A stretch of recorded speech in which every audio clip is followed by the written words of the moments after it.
گندم کا 15 lakh ton short فال ختم کرنے کے لیے گندم درآمد کرنا حکومت کے لیے نیا امتحان بن گیا۔ السلام علیکم دوستو، میں ہوں آپ کا ہوسٹ محمد رامیش اور آپ دیکھ رہے ہیں ہمارے یوٹیوب چینل۔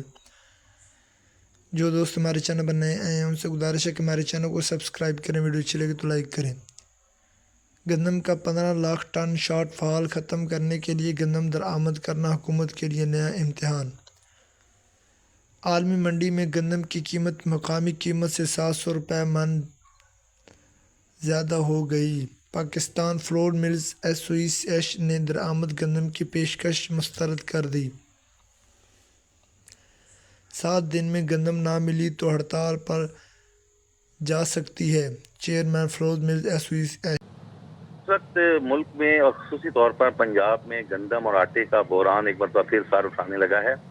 گندم کا اس وقت 15 لاکھ ٹن کا شارٹ فال ہے، جس کے لیے گندم کی جو درآمد ہے وہ حکومت کے لیے ایک امتحان بن چکی ہے۔ عالمی منڈی میں گندم کی قیمت 3800 روپے فی من ہے، جبکہ مقامی 3000 روپے اس وقت فروخت ہو رہی ہے، اور درآمدی گندم سے 20 کلو آٹے کا تھیلا 1800 روپے میں فلور ملز ایسوسی ایشن نے فروخت کرنے سے انکار کر دیا ہے۔ انہوں نے کہا یہ ممکن نہیں ہے، اگر ہمیں فوری طور پر ان سرکاری نرخوں پر گندم نہ ملی 3000 روپے تو اس سے جو ہے وہ شارٹ فال مزید بڑھ جائے گا۔